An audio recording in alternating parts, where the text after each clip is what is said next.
எங்கள் வீட்டில் morning view இப்படி தான் இருக்கும். மார்னிங் எழுந்திரிச்சதுமே நான் டெய்லியும் பார்க்குறது வந்து இந்த வியூ தான். ரொம்பவே நல்லாயிருக்கும். வில்லேஜ் லைஃப் ஸ்டைலில் இதுவும். அப்புறம் காலையில் இன்றைக்கி எழுந்திரிச்சிட்டு தம்பி தூங்கிட்டு இருந்தான். அப்புறம் நான் பெட்ஷீட்டு எல்லாத்தையுமே எடுத்து அங்கிட்டு ஓரமாக வச்சுட்டு அதை மடித்து வச்சுக்கிட்டே யோசிச்சுட்டு இருந்தேன். நம்ம படித்தோம், காலேஜ் முடிச்சிட்டோம், அடுத்து நம்ம என்ன பண்ண போகிறோம் லைஃப்பில் அப்படின்ற மாதிரி யோசிச்சுட்டு இருந்தேன். அது இப்போ எப்படி சொல்கிறது, குரூப் எக்ஸாம் படிக்கலாமா, என்ன ட்ரை பண்ணலாம், அந்த மாதிரி நிறையா யோசிச்சுட்டு இருந்தேன். தம்பியை வச்சுக்கிட்டு நம்ம எப்படி இது பண்ண முடியும் அப்படின்னு நிறைய அப்பப்போ நிறைய ஓவர் திங்கிங்காக எனக்கு இப்போலாம் வந்துக்கிட்டே இருக்குது. அது வந்து இந்த நியூ மம்ஸ் எல்லாருக்குமே வரும்.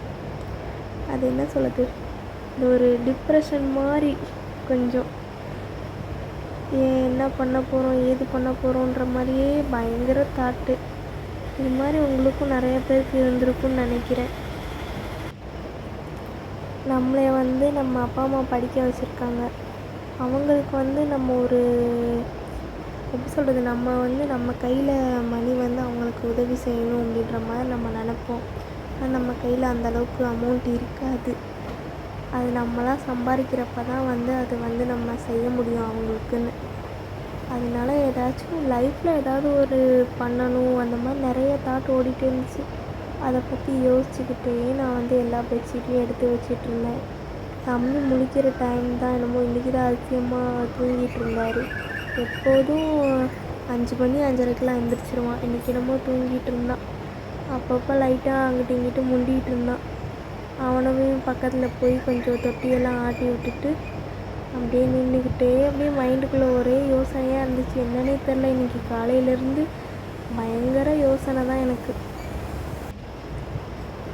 அப்படியே அவனை ஆட்டி விட்டுக்கிட்டே நானும் கொஞ்சம் கொஞ்சமாக யோசிச்சுட்டு இருந்தேன்.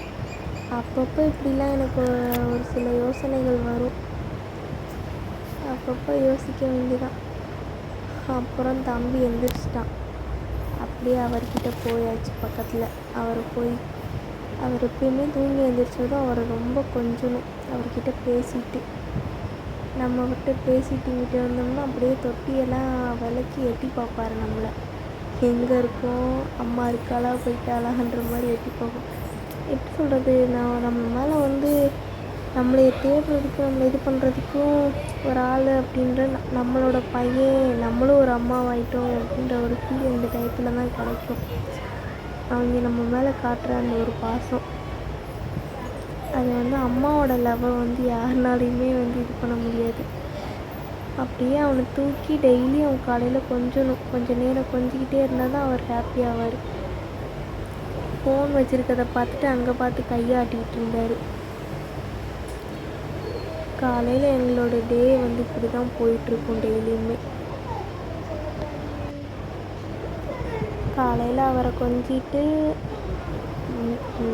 துணியை வந்து முன்னாடியே மறைச்சி வச்சிட்டேன். அதை என்ன எடுத்து வைக்க முடியல. அது அந்த சைடு அப்படியே இருந்துச்சு. ரொம்ப அப்படியே ஒரு மாதிரி டயர்டாக இருக்கிற மாதிரி இருந்துச்சு. எடுத்து வைக்கல. இவரும் முடிச்சிட்டாரு. அப்புறம் இவரை திரும்பி சாப்பாடு ஊட்டி தூங்க வச்சுட்டு தான் அந்த வேலையெல்லாம் பார்க்கணும். இவருக்கு அப்படியே ஒரே குஷி. இன்றைக்கி என்னமோ காலையில் எழுந்திரிச்சதும் உடனே கொஞ்சிக்குவார் நம்மக்கிட்ட. ரொம்ப ஒரு எப்படி சொல்கிறது, அந்த ஒரு அம்மா நான் உணர்ந்த தருணம் அந்த மாதிரி சொல்லுவாங்கள்ல, அது மாதிரி தான் இவன் பண்ணுறதுலாம் இருக்கும். இது வந்து எல்லாரோட எப்படி சொல்கிறது, நியூ மம்ஸ் எல்லாருக்குமே புரியும் அந்த ஃபீலிங். நம்ம ஒரு அம்மாவா அப்படின்ற மாதிரி இருக்கும் அவங்க பண்ணுற ஒவ்வொரு ரியாக்ஷனும். எதுக்கு எடுத்தாலும் நம்மளவே தேடி தேடி நம்மளோட இதவே இது பண்ணிகிட்ருப்பானுங்க.